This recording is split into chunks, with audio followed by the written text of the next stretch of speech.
Once upon a time, a student monk went to his master and said, "Master, I can't live in this temple anymore. I want to leave this place and go to a peaceful and quiet monastery." The master monk asked why. "What's wrong with this temple? Tell me, what happened?" So the student monk said, "You see, master, everyone in this temple is toxic to me. There are so many monks who are just too much into politics, and there are some other monks who always talk negative stuff about me and about you and others. And there are some who spend their whole day just doing nothing but just gossiping. I don't think that I can practice my spiritual life in this temple. Please let me go to a peaceful and quiet monastery where there are no toxic people around me." The master monk listened attentively to his student and said, "Okay, student, I will let you go, but before going, you have to do me a favor, one last favor." And the student said, "Of course, master, everything. Just tell me what I should do for you." So the master monk took a spoonful of water and gave it to the student monk, and he told him that he must carry this spoonful of water around the monastery and bring it back to him without dropping a single drop of water. The master monk added, "If you can do that, I will let you go to a peaceful monastery." Eager to complete this task so he could go to a peaceful monastery, the student monk took the spoonful of water and carried it around the monastery, fully focused and without spilling a single drop from it. So after a few hours, the student monk came back to the master with a happy face and said, "Master, master, I did it. I carried this spoonful of water all around the monastery without spilling a single drop from it. So now please keep your promise and let me go to a peaceful monastery." The master monk smiled and said, "Okay, my student, as promised, you are free to go. But before you go, just tell me one thing. While you were carrying the spoonful of water around the monastery, did you hear any of the monks talking about politics? Did you hear any of the monks gossiping about you, me, and other people? Did you hear any of the monks talking negative stuff?" And the student monk replied, he said, "No, master, I was fully focused on the spoon, and I didn't have any time to listen to all those noises." Just then the master monk said, "See, my student, if you are fully focused on your goal, and if you are fully focused on your purpose, you don't have time to listen to all those other negative noises around you. Remember, wherever you go in this world, you will meet negative people around you. But if you are fully focused on your goal and on your larger purpose, all the other negative people and all the other negative words that you hear are nothing but just noises. You see, in your life, no matter where you are and where you go, the more you focus on other people's behaviors, other people's words, other people's lives, you will always meet toxic people. You will always feel coming off your true path, your true goal. Just be focused on yourself. That doesn't mean that you should be selfish, but be focused on your goal, on your path, on your way. And all those negative people, all this chit-chat will just become a noise around you. So don't fear of listening to yourself and concentrating on your own life, and ignore negative people around you. For also these negative people have a good side to them, which maybe you just can't see or can't hear. And if you think of running away, then just remember, wherever you run to, there are bad people. There are people who talk bad about you, and you always come across people that you don't like. If you are happy in one place, you will be happy everywhere. If you are unhappy in one place, there's not a place in the world which can make you happy. Focus on your life and yourself. This is Dare to Do Motivation Stories. Is there to do motivation stories? Thank you so much for watching and stay blessed. Practice the middle way. The Buddha says, the root of suffering is desire. Siddhartha Gautama spent the rest of his life reflecting on the Four Noble Truths. There is suffering. The cause of suffering is our desires. The solution to our suffering, then, is to release ourselves from our desires, the Noble Eightfold Path that leads us to our release from suffering. He realized that life was far from perfect, and people often tried to distract themselves from realities by seeking material attachments like wealth, fame, and honor. He had the chance to experience this firsthand, being born into a very wealthy family. Before his enlightenment, he walked out of his palace for the first time and saw the three harsh realities: poverty, sickness, and death. Embracing asceticism, he later tried to escape the internal sufferings by depriving himself of any material comfort and need. With this, he grew very ill and realized that his asceticism did not spare him from his desires and suffering. Hence, he tells us that we must strive for the middle way, the life between luxury and extreme poverty, a balance between overindulging and depriving ourselves of the things we desire. To practice the middle way, one must free oneself of one's desires. We must celebrate the idea of just enough and embrace a more balanced, sustainable lifestyle that embraces the pleasures of existence rather than those of consumption. Nurse Bronnie Ware, an Australian nurse who focused on caring for terminally ill people, says that one of the common regrets of a dying person is, "I wish I hadn't worked so hard." We tend to lose too much of our time chasing things that are easily disposable, getting the latest gadgets, wanting to get a new position, wanting to make 5 digits in our bank account. But after getting all of these things, we still find ourselves wanting more, or sadly that we do not seem happy with it. When we equate our happiness with getting what we desire, we will never be happy and will suffer every day. Adopt the right view. According to the Buddha, do not get upset with people or situations. Both are powerless without your reaction. The Buddha is asking us to adopt the right view, to be more philosophical about the opinions we hold, to become aware of what we think, and then to inquire more deeply into why we think what we think. Only then can we know if our thoughts are true, false, or confused. Our thoughts affect our daily decisions and relationships deeply, and we would make better decisions in all aspects of our lives if we were clearer about the foundations of our own thinking. The problem with us is that we tend to react quickly to things that happen around us. Stephen Covey, in his book, The 7 Habits of Highly Effective People, calls this the 90-10 rule of life. Life is 10% what happens to us and 90% how we react to it. Imagine that before going to work, you trip on your child's bike in the driveway. Your child runs to help you, apologizing, but instead you yell at him. Say bad words enough to be heard by your wife, who storms outside and tells you to watch your mouth. You start an argument with your wife that ends up with you either missing your morning bus or almost getting in an accident for driving too fast on the road. Then, when you arrive at work 15 minutes late, you become unproductive for the day because you're still angry. Your team leader reprimands you, and because of what happened in the morning, you yell back at him. You come home with probationary suspension, a cold treatment from your family, and a sour day. Imagine alternately that when you tripped, you stood up, breathed slowly, then forgave your child and said, "Be careful next time.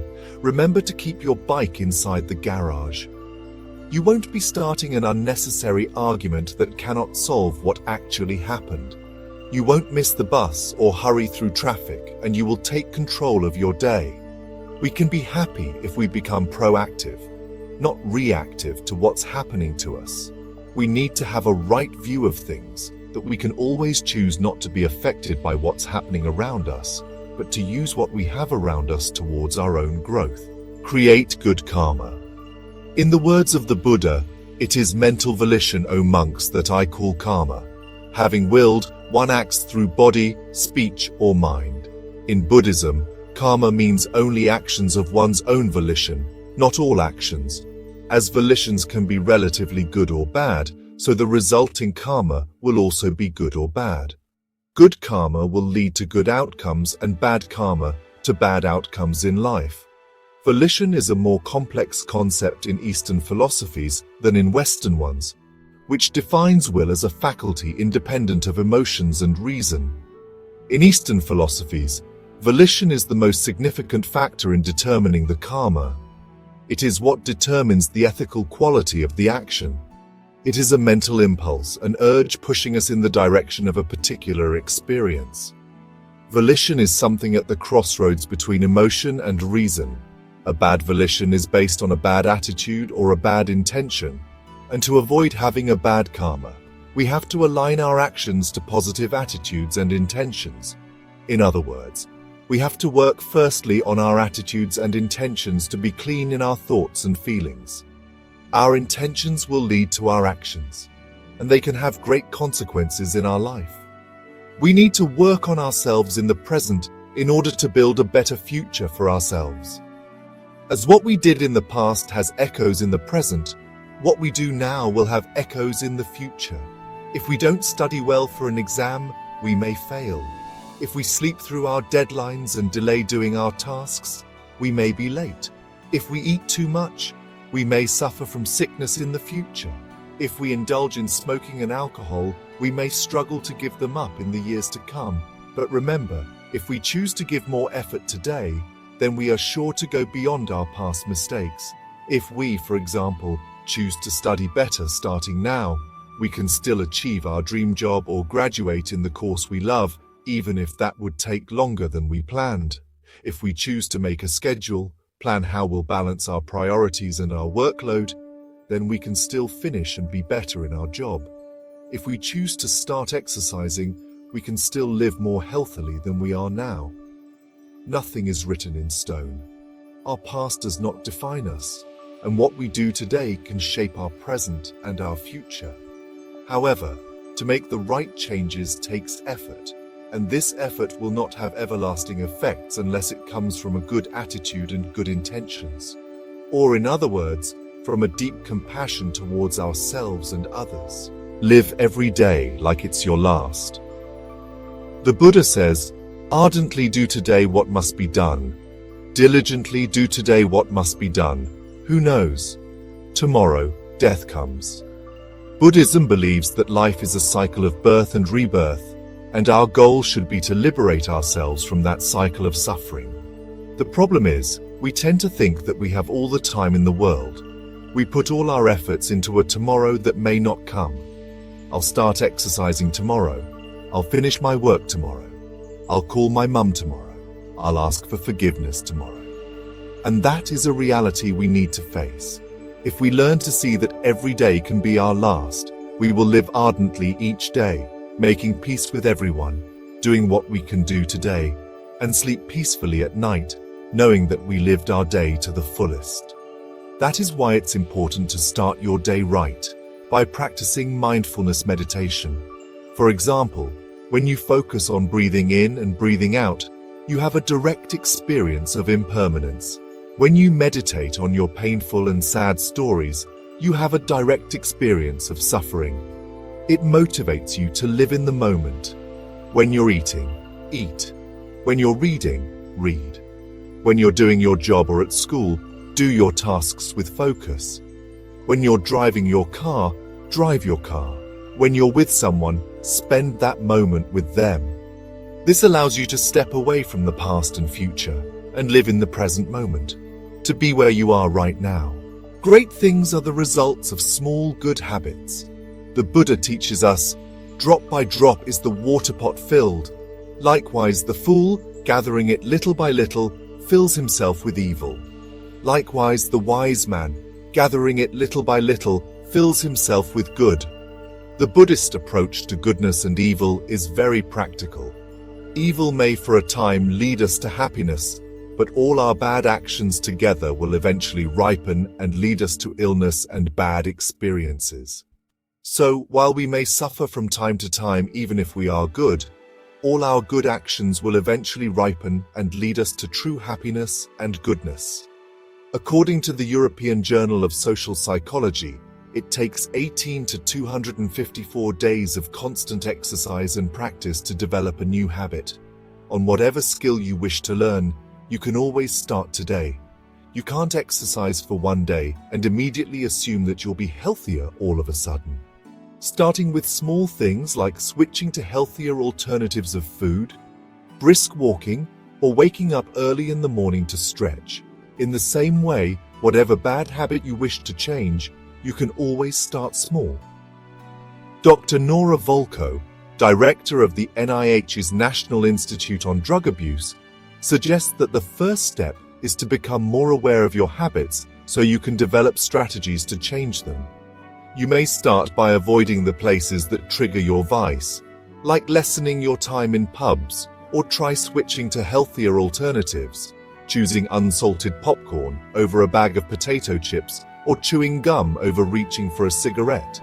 It doesn't matter if you fail sometimes. That is part of learning. Show your wisdom in silence. The Buddha tells us, "Know from the rivers in clefts and in crevices, those in small channels flow noisily, the great flow silent. Whatever's not full makes noise. Whatever is full is quiet." He believed that there is always a time to speak and to listen. If one is to talk, he must talk only when he means well and is just, endearing and true. But one must learn to listen more, acknowledging that we do not know everything. He goes against the useless chatter or those who judge arbitrarily and with their biases. In today's digital information, whenever we scroll through social media, it's easy for us to fall for fake news. Sometimes we even justify our wrong beliefs with one YouTube video or a single article. Little knowledge is dangerous because we assume that there's an easy answer, that every other question is invalid, that we are the only ones who know the truth. It's called the wisdom paradox. Take, for example, the great Albert Einstein when he said, "The more you learn, the more you're exposed to what you don't know."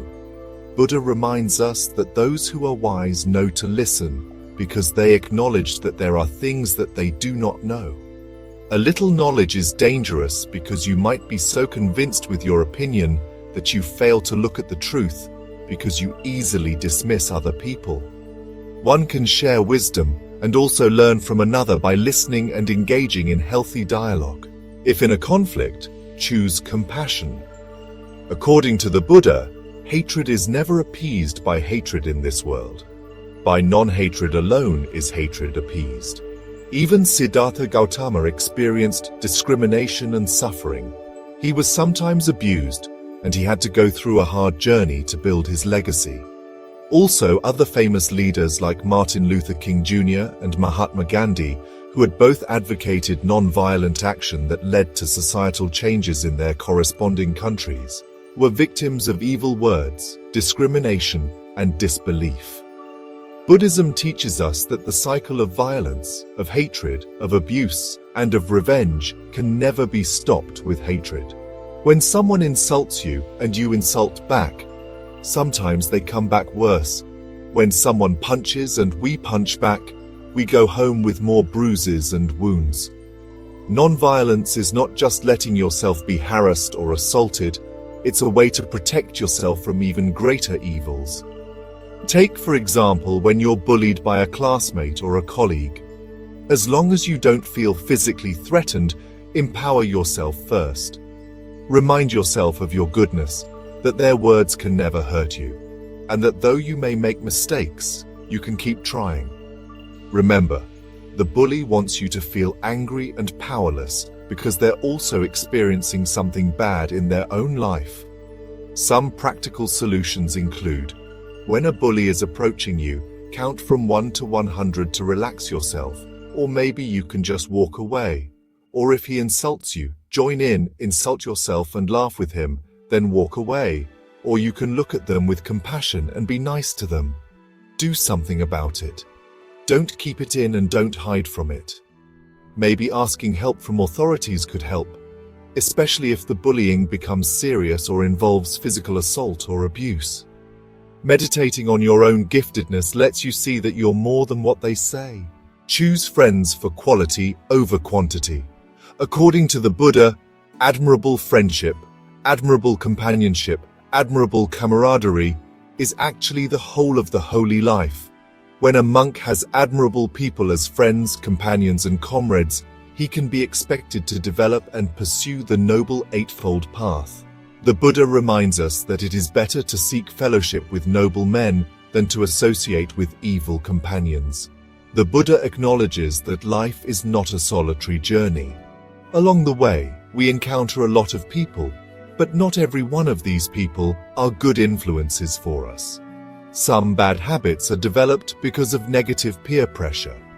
In our experiences, when we're rich or in prosperity, when we're famous or well-known, people like to be around us. But when we're in need of support, we find fewer friends to go to. We can make the decision to choose the people who can influence us to be better. Good friends are those who lead you to goodness, to virtue, to develop good habits, and not those who let you go astray, who push you to vices. It's better to have few friends who support and care for you truly, and who work with you towards a better life. Be generous. In the words of the Buddha, thousands of candles can be lit from a single candle, and the life of the candle will not be shortened. Happiness never decreases by being shared. Buddha has always emphasized how generosity and helping each other can create great change in the world. According to various research, there is a ripple effect of kindness. Just as anger or fear can be passed on to others, so does a simple act of kindness. A simple smile to someone can inspire them to work better. A gesture of compassion can be passed on to another person. When you help someone carry their groceries, they might be inspired to open a door for a stranger. Someone carried their groceries. They might be inspired to open a door for a stranger. That stranger would be inspired to pass on that act of kindness by giving a lunch to a coworker or assisting an elderly person across the street. A lot of things can spring forth from that simple act of kindness. Buddha, however, first asks us to take care of ourselves. You cannot give what you do not have. You may really want to help people to the point of exhausting yourself, or breaking down your boundaries, or not giving yourself time to eat or sleep. And then you get sick or burnt out. Then you wouldn't be able to offer help to anyone else. It is important to take care of yourself, to live healthily, to give yourself time for meditation, to ask for support from other people, because only then can you give the strength and love you have within you. You can be a Buddha too. In our final quote for this video, the Buddha says, "You yourself must strive. The Buddhas only point the way." All these life lessons given to us by Buddha are meant to teach us that we can be a Buddha too. We can also be enlightened, but only if we choose to live out these Buddhism teachings daily. The Buddhas that came after him and developed Buddhism can be a source of inspiration and a guide to all of us. Right now, we may feel like life is hopeless. We may find ourselves in debt, unhappy in our job, having fights with our family and friends. We may feel like life is too hard on us already. Buddha reminds us that change starts with us. We should take control of our lives and not leave it up to fate or the heavens. Struggle well and do not give up easily. Each of the Noble Eightfold Path, right view, right resolve, right speech, right action, right livelihood, right